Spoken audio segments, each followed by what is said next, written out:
KW Continente presenta los análisis y comentarios del ingeniero José Isabel Blandón y Fernando Correa. Buenos días, Panamá. Hoy es miércoles 13 de octubre. Usted está viendo Next, Canal 21 y escuchando KW Continente. Un día en el que, nuestra selección hoy, pues estos 11 héroes van a Canadá a ver si sacamos un punto en ese lugar, con una selección canadiense herida. Pues usted podrá verlo todo desde las 6:30 de la tarde por las pantallas de Next. Un día en el que el ministro de Salud dio una conferencia de prensa ayer, hablando sobre esa tercera dosis, cómo va a ser el procedimiento para esta tercera vacuna. Recuerden, todo el personal prioritario va a ser para personas que tengan su sistema inmunológico, alguna condición y deteriorado, y después para mayores de 55 años. Un día también en el que siguen estas disputas fuera de sala en contra del expresidente Ricardo Martinelli. Hoy va a estar Ángel Calderón, exdirector del Sistema Penitenciario Nacional, pues contestando lo que fue tendencia ayer, esas declaraciones de Castalia Pascual. Un día también en el que en el mundo, pues el general Baduel, aquel que rescata a Chávez hace cerca de 20 años, en el que el golpe del 2002 falleció ayer en prisión de coronavirus, considerado un preso político por parte del exilio venezolano. Un día pues que Colombia, para que darse cuenta cómo está la fractura social en nuestro país vecino, 60 precandidatos presidenciales hasta ahora, en una elección que pues servirá para dividir aún más a la sociedad colombiana. Pues 4, 9, 3 y 0, decenas sugeridas para hoy por don Monchi Díaz y KW Continente. Don José. Buenos días, Fernando. Buenos días. Buenos días a toda nuestra audiencia que nos sigue en KW Continente Radio y en Canal 21 Next TV. Bueno, quizás la principal noticia que va a ocurrir hoy, quizás no, para nosotros en Panamá, es el juego de esta tarde a las 6. Habrá una previa aquí en Next. Sí, por supuesto. Y estarán viéndolo ustedes en exclusiva por este canal, este juego en Canadá. Después de la victoria frente a Estados Unidos, las esperanzas nuestras están en los muchachos que van a estar allá. Los 11 en la cancha y los que son suplentes, los que están en la silla esperando. Y los 4 millones restantes en la silla. Y volverá a ser noticia nuestro entrenador. Sí, Tomás Cristian. Es que esperamos a los muchachos, les deseamos lo mejor. A mí, no sé si a usted le pasa, pero yo cuando voy a Panamá se va desarrollando, uno se va poniendo nervioso y cuando haga alguna jugada cercana, apágate, la tensión que produce el juego, porque es ser fanático de un deporte. Eso es parte de eso. Bien, estamos todos con los muchachos allá en Canadá. En Toronto es el juego. Lo verá por Canal 21 en el día de hoy, en exclusiva para Panamá. También podrá ver los otros juegos, un poco más diferidos, pero los partidos que nos interesan, sí, todos van a estar aquí. Van a estar por la pantalla Next. Bien, el mundo sigue girando en torno a muchas cosas que están ocurriendo. Y voy a comenzar por COVID para hablarles de algunas cosas. Hay un informe, Fernando, estimados televidentes y radioescuchas, que analiza lo que pasó en Inglaterra. Un informe como ese nosotros deberíamos hacer aquí. En ese informe se llega a la conclusión que en la primera fase del desarrollo de esta enfermedad, el primer ministro Boris Johnson, usted recuerda sus declaraciones hostiles y además con falta de comprensión al enemigo en que se estaba enfrentando y a los factores científicos que explicaban la existencia de este virus y su dinámica. Entonces Inglaterra adoptó la posición de, es un virus más, no hay que prestarle mucha atención. ¿Y usted recuerda la cantidad de muertos que hubo en aquellas casas de ancianos? Sí. Que en un día Inglaterra tuvo que hacer una corrección. Había miles de muertos que no habían sido reportados. Que no habían sido reportados. Y esto llevó, en los primeros meses de esta pandemia, recuerde, allá por febrero, marzo del año 20, a que Inglaterra fuera uno de los países que más fue golpeado por este virus. Hasta el propio primer ministro Le dio COVID. Le dio COVID y tuvo que ir al hospital. No porque no cayó en cuidados intensivos, pero fue ya trasladado al hospital porque tenía problemas respiratorios y lo pusieron cerca por si acaso necesitaban una intervención rápida. ¿Te recuerdas todo ese proceso? Bien. Hay un análisis sobre esto y un análisis del proceso de vacunación que en Inglaterra, igual que en este país nuestro, ha tenido un éxito extraordinario post-COVID, señor primer ministro. Pero ahí están las cifras aterradoras. Cuando la gente comenzaba a decir, no, esto te recuerda a Brasil, es una fiebre, ¿cómo es que decía? Un resfriadiño. Resfriadillo, decía Bolsonaro y el presidente Trump, que gracias a él se impulsó la vacunación, pero él públicamente seguía negando Que la vacuna fuera efectiva. no la vacuna mismo, sino que el virus se va a cortar, viene el calor, se va a ir y después la inmunidad de rebaño, nada de eso pasó. El resultado le costó la presidencia. Pero hay una cosa que usted debe entender, escuchando a los doctores Eduardo Ortega y al doctor de Panamá Oeste. Oeste, Sí. Oeste. Carlos. Panamá Este, perdón. Panamá Este.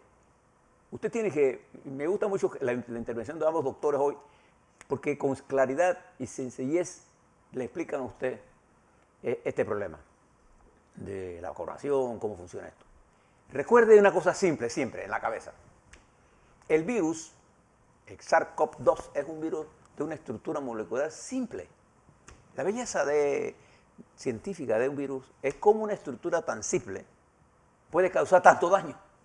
Y sobre todo su actividad de defensa de mutación, que es cambiar radicalmente y convertirse en casi otro virus. Y otra cosa que ustedes recordar de los virus, que precisamente esa exquisita sencillez molecular lo hace tener cambios genéticos en su estructura molecular que aceleran o desaceleran, aceleran o desaceleran a su capacidad de infectación y su capacidad de hacer daño, de matar, su letalidad. Entonces, uno va estudiando la dinámica del virus y el árbol genológico de este virus, que es la estructura molecular original del SARS-CoV-2, ha producido ramas que nosotros llamamos variantes de ese árbol genológico. Son variantes que han, en una forma, acelerado los niveles de contaminación de este virus y que se expresó con mucha fuerza en el virus Delta, la variante Delta de este virus. Pero el virus no puede actuar fuera de su cuerpo, este SARS-CoV-2 y sus variantes. No puede. Desaparece, se muere. Entonces, ¿cuándo el virus se funciona? Cuando entra a su cuerpo. Él se reproduce en su cuerpo, en sus células. Él necesita sus células, la suya, humana, para reproducirse. De ahí la importancia de saber el origen. No es por necedad con China, es una necesidad científica, de estar claro de dónde provino y saber la especificidad a nosotros ahora. Y esto es lo que trae como consecuencia el aceleramiento que impulsó el presidente de los Estados Unidos. Si hay algo que hay que reconocerle al señor Trump, ¿no?, es ese impulso que le dio con su ímpetu y con recursos, no solamente con palabras, plata, para garantizar. Estos son estudios costosísimos que se hicieron a una velocidad, él decía, supersónica. Y él logró que antes que terminara su mandato estuviera la vacuna. Lo peligroso de Trump fue que subestimó el virus porque pensaba que subestimándolo podía salir electo. El resultado fue una contaminación acelerada en los Estados Unidos. Entonces, si usted sabe estos principios de la dinámica del virus, usted sabe entonces que cuando usted se vacuna, lo que usted está produciendo es un proceso de alertar a su proceso de inmunización en su cuerpo. Porque lo que trae es que estas células entran, mueren en su cuerpo, pero generan inmediatamente una reacción de su cuerpo para combatir la forma como el virus entra y se reproduce en sus células.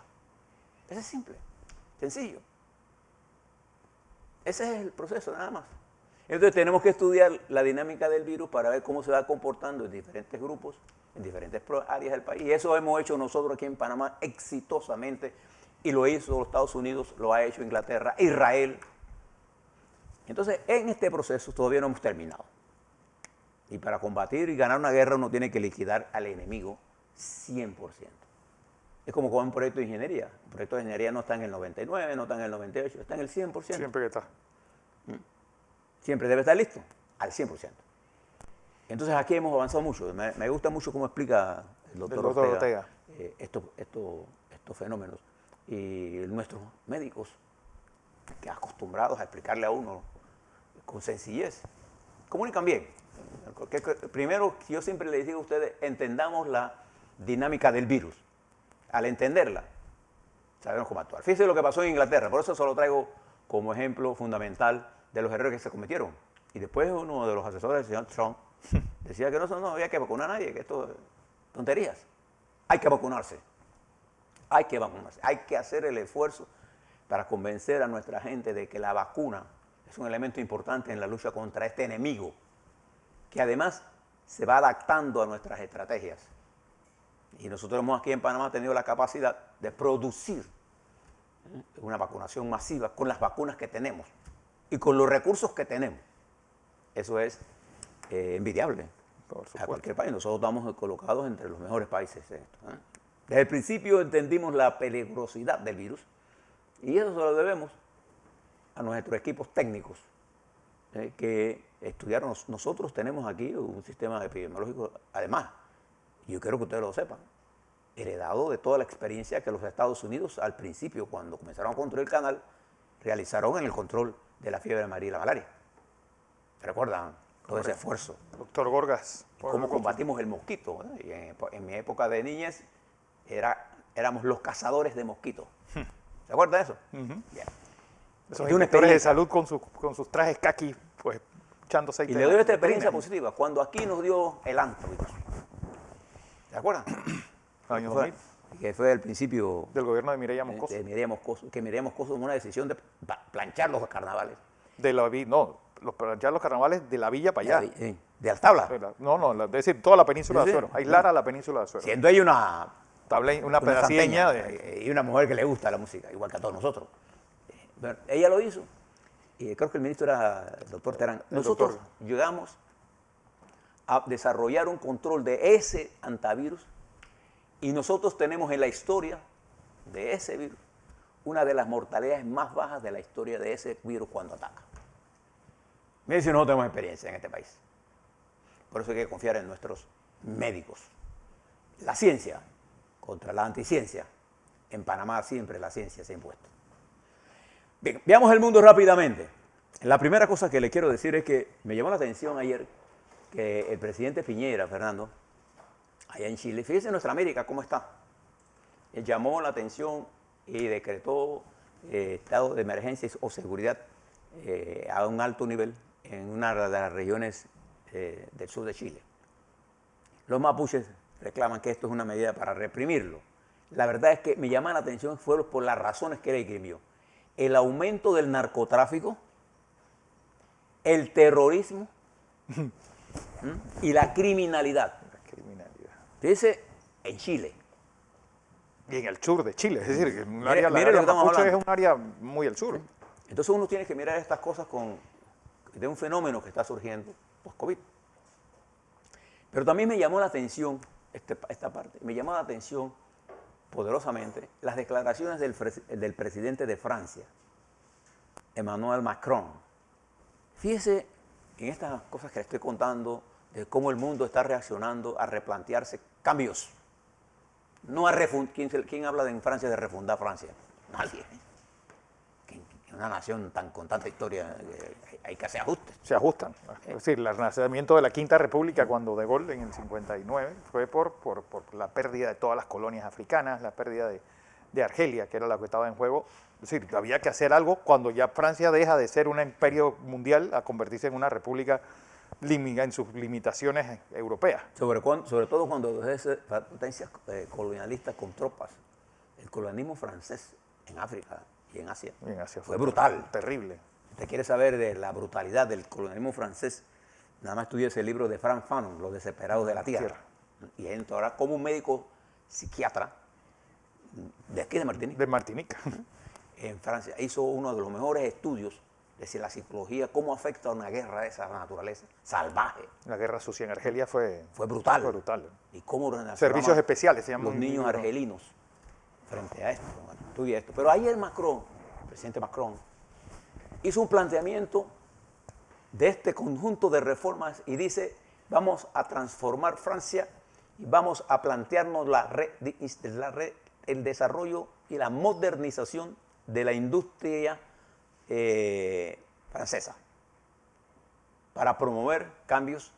Y fíjese que habla de la industria nuclear para generar energía más limpia con centrales termonucleares pequeñas. Vamos a invertir en mejorar toda la tecnología de comunicación y digitalización. Vamos a invertir en infraestructura. Vamos a invertir, él hablaba de un plan multimillonario y vamos a ampliar nuestros mercados con esta nueva tecnología francesa. Una inversión para reactivar Francia. Eso es lo que le recomiendo que se lean el discurso de Macron y que se lean el discurso del viernes pasado del primer ministro japonés en estas reformas que se están planteando y las reformas que ha planteado el presidente Biden que se chocan por no tener el control adecuado, ni de su partido interno, ni de su partido interno, ni del Partido Republicano. Entonces, fíjese lo que está ocurriendo en el mundo. Mientras eso pasa, observe, le voy a dar algunos datos de algunas de las elecciones nuestras, aquí en nuestro continente. Le hablaba ayer en Chile. Chile, el país de la estabilidad, recuerda el país de la reforma neoliberal, de todo lo que pasaba, y todo el mundo decía, tenemos que ser como Chile. ¿Se acuerdan? Bien. Chile entró en una crisis en el segundo mandato del presidente Piñera, que duró 2 años, y el país, que ya venía fragmentándose por la aplicación de reformas que venían acelerando la acumulación en unos cuantos y el desempleo y la pobreza en muchos. Entonces, entra esta crisis y comienza a hacer una ruptura del proceso económico chileno. Primero, la privatización de las pensiones. Ahora resulta que ya se aprobó el 4º desembolso. Bueno, no sé, se está en proceso final ya. Y eso significa que el acumulado de pensiones se espumó. El daño estructural para el futuro de esos asegurados es irreparable. Pero además de eso, Chile se encuentra en medio de un proceso de transformación de la Constitución que era necesario. Pero en un tiempo de elecciones lo complica. Ahí usted ve, por ejemplo, cómo la fragmentación electoral comienza rápidamente a polarizar en 2 extremos. El Boric, el de la izquierda, apoyado por el Partido Comunista, y el de la derecha, no del candidato del presidente Chisel, de Piñera, no de ese, sino del candidato Kast, que ya están en segundo lugar, cada uno con bajo porcentaje, lo que nos indica a nosotros que habrá una segunda vuelta. Súmele a esto que le estoy contando, lo que está pasando en Nicaragua, en el sentido contrario ahora. En sentido contrario. Ahí hay un solo candidato porque él se ha encargado de eliminar a todos los demás. Y en Nicaragua las elecciones son en noviembre ahora, primeras semanas, y no hay campaña. ¿Por qué campaña puede haber si no hay candidato? Sí, no hay candidato. Y todo el que habla mal del gobierno se le aplica la ley que diseñó el señor Ortega y su señora esposa, de que el que habla mal del gobierno es antipatriótico. Sedición. Clase de idiotez. Si el deporte de la democracia habla más del gobierno, Sí. es un deporte. Dígame un solo país del mundo donde la gente no habla de que está arriba. Dígame uno donde hay regímenes dictatoriales. Eso tú no lo puedes hacer en Rusia, no lo puedes hacer en China, no lo puedes hacer en Cuba, no lo puedes hacer en Nicaragua, ni en Venezuela. Bueno, lo puedes hacer, pero de forma indirecta, que ahí es donde está el talento de No, muchos si escritores. lo hacen y te agarran, tú agarran, quedas preso o claro, muerto. Fíjense exacto. lo que pasa en Cuba. En Cuba la oposición está llamando a una movilización el 15 de noviembre, ya el gobierno la prohibió y la declaró antinacional, antipatriótica, a todos los anti que usted le pueda poner, ¿no? Y el grupo, Archipiélago, va a haber una manifestación. En Cuba ya hay un proceso de desarrollo de la resistencia. Ya, para morirse de hambre, mejor morirse peleando. Sí. Entonces, esto que está pasando en Nicaragua, que este es un proceso electoral que debemos darle seguimiento para que usted vea cómo nos lleva a nosotros gente que no, nada más que piensa que ellos son los que tienen razón, cuando usted no permite el diálogo y la discrepancia. También habrá elecciones en Venezuela. Y este es un país tan dinámico y tan empobrecido que a mí en lo personal me da tristeza. Sí. Y me da una rabia incontenida, eso es lo que puedo decir. Que un país de la naturaleza de Venezuela, de la cercanía con nosotros en forma histórica, de las deudas políticas que tenemos nosotros con esa gran nación que es Venezuela, ella queda en manos de una gente que para ellos gobernar es lo que ellos piensan. Y ellos creen que el engaño que presentan en televisión, que están volando en Venezuela, estimados televidentes, radioescuchas, la pobreza está en el aire. Si usted no es parte de la estructura élite del poder, usted está pasando hambre. No es que haya comida para todos ni nada, nada. Hay comida para los que están en el poder. Y esto hace que la oposición, al cambiar de táctica, tenga un espacio político paramilitar dentro de Venezuela, que lo había perdido. Y, por casualidad, entre estas cosas de la vida, ayer muere el general Baduel. Para que usted sepa, él es de la graduación de Chávez. Y él fue ministro de Defensa con Chávez. Lo pusieron preso. Lo liberaron y después lo volvió preso Maduro. Lo acusó de ser una persona antinacional, antipatriótica, y lo retornaron a la cárcel. Hay un decreto que dice, un comunicado de gobierno que dice que murió de COVID. De COVID, sí. La familia no lo cree. Si murió de COVID nunca lo sabremos. Pero esto es un oficial. Cómo la misma proceso se va tragando a la gente. Este era considerado por las fuerzas opositoras un hombre de oposición. Entonces, fíjense cómo está Venezuela. Ahora fíjense cómo está al lado Colombia.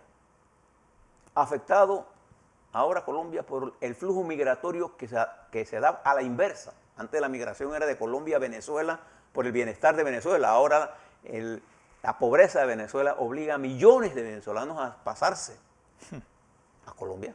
¿Quién lo diría? ¿No? Miren lo que está ocurriendo. Y ese fenómeno ha creado una presión sobre el sistema social y económico en Venezuela, en Colombia, fuerte. Y el presidente Iván Duque, que está en Estados Unidos, creo que ya regresó, y no se entrevistó con Biden, me llamó la atención,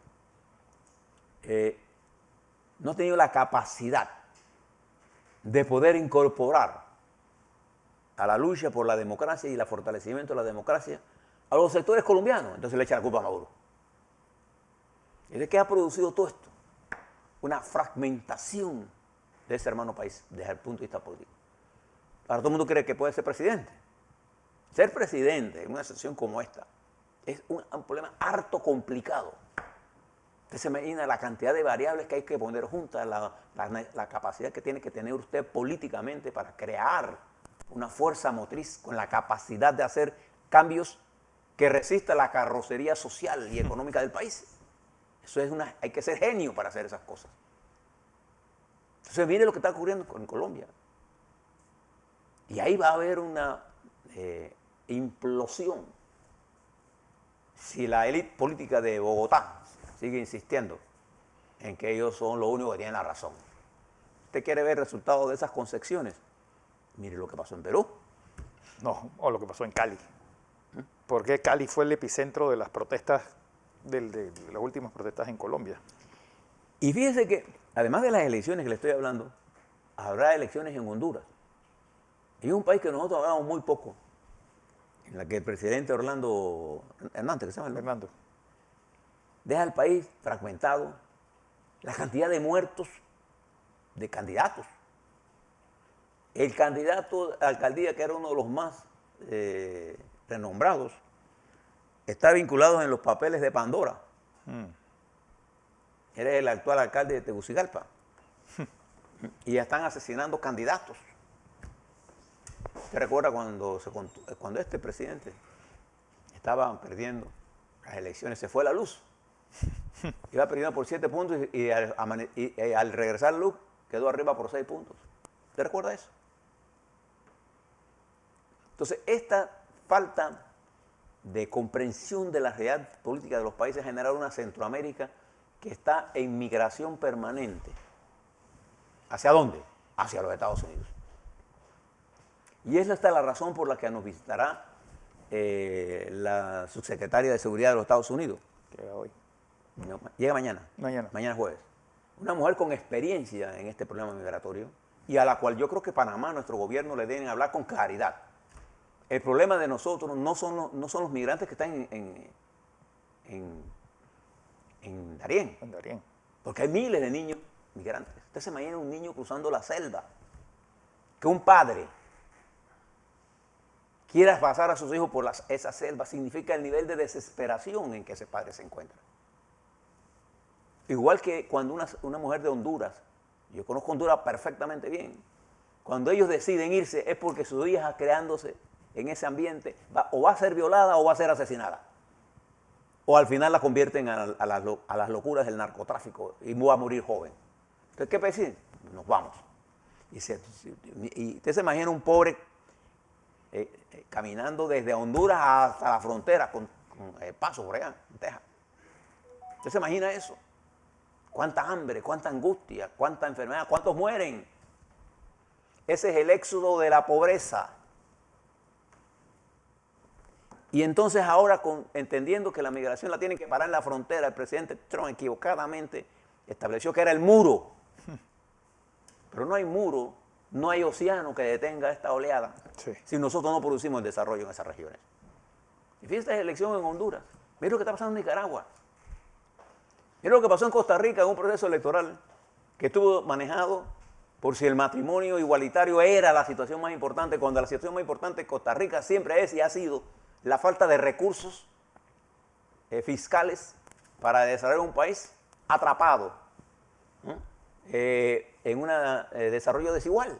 Sí. Y nosotros hablamos de la democracia, la gran democracia costarricense, sin entender que esa democracia es para una élite. El resto. Vaya usted a Costa Rica para que usted vea. Costa Rica ha sido inundado en su frontera con Nicaragua, con nicaragüenses, mano de obra barata. Entonces hay una situación clara y difícil en esa región. Pero súmale a todo esto las discrepancias entre las grandes potencias. 3 cosas que usted debe tener en la mente. Hay una baja producción en petróleo, ha aumentado los precios de la gasolina. Inflación. Hay un problema serio en la distribución de las mercancías en el mundo, en la cadena de abastos. Está afectada y hay deficiencia. Vaya usted a la farmacia para que usted vea que no ve medicinas. No, ciertas medicinas no hay. Y hay alimentos que usted no va a encontrar. Vaya usted, mire su factura eléctrica para que usted vea. En Europa y en todos lados, la crisis energética en China y la India, las grandes fábricas de este mundo, más las confrontaciones están generando escasez e inflación. Y todo este mundo complejo lo tenemos que mirar nosotros para ver de ello qué es lo bueno, qué es lo que podemos sacar nosotros para nuestro país y después pensar cómo resolvemos el problema electoral. Yo siempre les he dicho a ustedes, faltan 3 años de la administración del presidente Concepción, 2 años y más de 2 años y medio. Casi, más cerca de los 3 que de los 2 y medio. Pero recuperar la economía es mucho más lento que la decisión nuestra de votar, que lo resolvemos en 3 o 4 meses. Y eso será por allá, por enero o febrero del año 2024. De manera que prestemos atención. A la vuelta vamos a hablar sobre COVID Panamá. Vamos a hablar sobre este llamado que hace la empresa privada. ¿Y por qué no hemos vuelto con un diálogo de sordos y en un lenguaje tan grotesco? ¿Por qué? ¿Qué debemos hacer? ¿Cuál es el peligro donde estamos frente a las grandes cosas que tenemos que hacer? Así es. A la vuelta.